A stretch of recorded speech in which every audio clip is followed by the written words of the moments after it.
ہیں جن کو موہن داس کرم چند گاندھی کہا جاتا ہے۔ گاندھی جی کو آج سارے لوگ یاد کرتے ہیں۔ گاندھی نے یہ کہا ہے، اب احساس کرو کہ اسلام سے بڑھ کر نعمت کیا ملتی تمہیں، اسلام سے بڑھ کر کے کیا نعمت ہے جس میں رب تبارک و تعالیٰ نے تمہیں اخلاق و کردار دیے ہیں، تعلیم کے لیے سارے۔ آپ کو ابھی اس زمانے میں پروپیگنڈے کے شکار ہو گئے کہ ہم جاہل قوم سے وابستہ ہیں، ہمارے ہاں جہالت زیادہ ہے، ہمارے ہاں بد کرداری زیادہ ہے۔ یہ عوام کو دیکھ کر کے لوگوں نے پروپیگنڈا بنایا، ورنہ تو ان کی حالت یہ تھی 18ویں صدی تک یورپ والوں کو روڈ بنانے کا طریقہ بھی نہیں معلوم تھا، اسلام نے سکھایا ہے۔ ان کو پارلیمنٹ میں بیٹھنے کا قانون نہیں معلوم تھا، اسلام نے قانون عطا کیے ہیں۔ ان کو عدالت چلانے کے معاملے معلوم نہیں تھے، اسلام نے پوری کتابیں پیش کی ہیں۔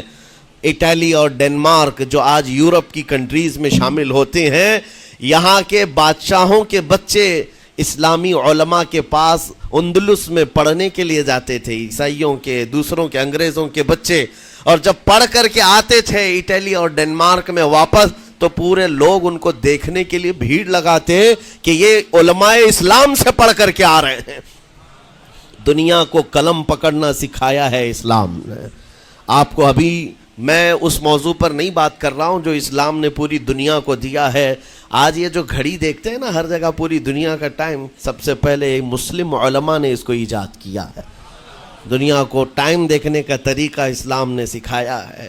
آپ کو ایک دو نہیں، آج پوری دنیا میں میڈیکل سرجری جو بھی ہوتی ہے، آپ کو پتہ ہے چیر پھاڑ کرنا ہر جگہ ضروری ہو گیا ہے، آپریشن تھیٹر، ساری دنیا جو سرجری کرتی ہے اس کے بیسک قانون بو علی سینا اسلامی عالم کے لکھے ہوئے ہیں۔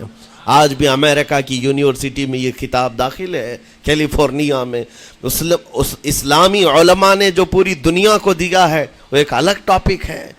وہ اس کی ترقی اور عروج کا وقت تھا۔ اسپین میں کیمسٹری میں سب سے پہلے ایجاد کرنے والے علماء موجود ہیں، جابر بن حیان ہیں، جو الجبرا پوری دنیا کو دیا ہے۔ آج ہر یونیورسٹی، ہر کالج میں الجبرا کا سبجیکٹ ہوتا ہے۔ کس نے لکھا ہے؟ دنیا کو چلنے کا سلیقہ اسلام نے سکھایا ہے، بولنے کا طریقہ اسلام نے سکھایا ہے۔ سیاست کے معاملات آپ کو پتہ ہے، پہلے کے دور کی سیاست یہ تھی، جو بادشاہ بن گیا اس کا راج ہے، اس کا قانون ہے، اور رات کو خواب میں کوئی چیز دیکھے تو صبح قانون بنا دے گا۔ بادشاہوں کا مزاج ہے، خواب میں کوئی چیز نظر آ گئی، صبح وہ قانون بن گئی۔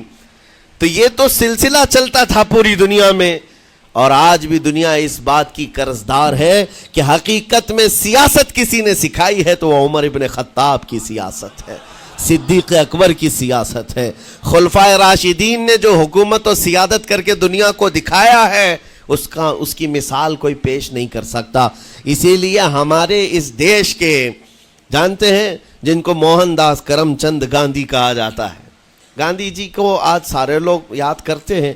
گاندھی نے یہ کہا ہے، اپنے دور کے حکومت چلانے والوں کو مثال اگر کوئی دے سکتا ہوں تو ابو بکر اور عمر کی دے سکتا ہوں، کیونکہ یہ کالپنائیں نہیں ہیں، یہ خیالی نہیں ہیں، یہ فیلڈ میں اترے ہوئے لوگ ہیں۔ وہ صدیق اکبر اسلام نے دیا ہے، جس نے پوری دنیا کو فاقہ کشی میں خود رہ کر کے لوگوں کی بھوک مٹانے کا سلیقہ عطا کیا ہے۔ اس عمر ابن خطاب کو اسلام نے دنیا میں پیش کیا ہے، جس عمر فاروق کا حال یہ ہے، پورا مدینہ رات کو سوتا ہے اور یہ خلیفہ وقت گلیوں میں گشت کر رہا ہوتا ہے کہ کوئی بھوکا نہ سو رہا ہو۔ آپ کو پتہ ہے وہ عمر ابن خطاب رات کے وقت گزرتے ہوئے ایک گھر کے قریب سے جا رہے ہیں تو دیکھا ایک مرد باہر بیٹھا ہوا ہے، اندر سے رونے کی آواز آ رہی ہے۔ اس کے مرد سے پوچھا آپ نے، وہ نہیں پہچانتا تھا، آپ کبھی حجاب ڈالتے کبھی پردہ ڈالتے اور رات کو گلیوں میں مدینے کے گشت کر رہے ہوتے۔ اس مرد سے پوچھا کیا معاملہ ہے؟ کہا کہ میری بیوی کے بچے کی ولادت کا وقت قریب آ گیا ہے، درد ذہ میں مبتلا ہے اور گھر میں کوئی نہیں ہے، تکلیف ہے۔ جانتے ہو حضرت عمر فاروق رضی اللہ تعالیٰ عنہ اپنے گھر سے اپنی بیوی کو، اپنی بیٹی کو، اپنی بہو کو بلوایا اور کہا جاؤ یہاں پر گھر میں بچے کی ولادت ہونے والی ہے، اس کی تیمارداری کرو۔ صبح تک خلیفۃ المسلمین کے گھر کی عورتیں ایک غریب کے گھر کی عورت کی تیمارداری کر رہی ہیں۔ جب بچے کے ولادت کی آواز آئی، سب سے پہلے مبارکبادی دینے والے عمر ابن خطاب ہیں۔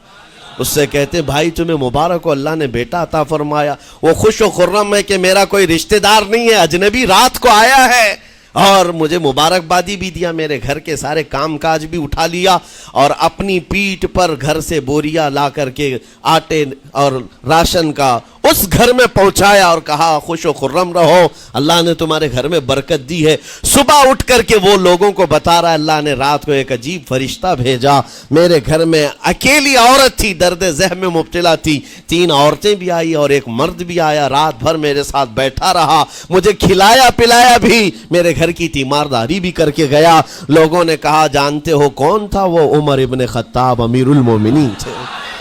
دنیا کو یہ سیاست کا سلیقہ دینے والا اسلام کا وہ عظیم سپہ سالار ہے۔ آج بھی آپ کو میں بتاؤں اٹلی میں اور ڈنمارک میں اور کچھ کنٹریز میں ایک دن منانے کا پرستاؤ پیش کیا جا رہا ہے۔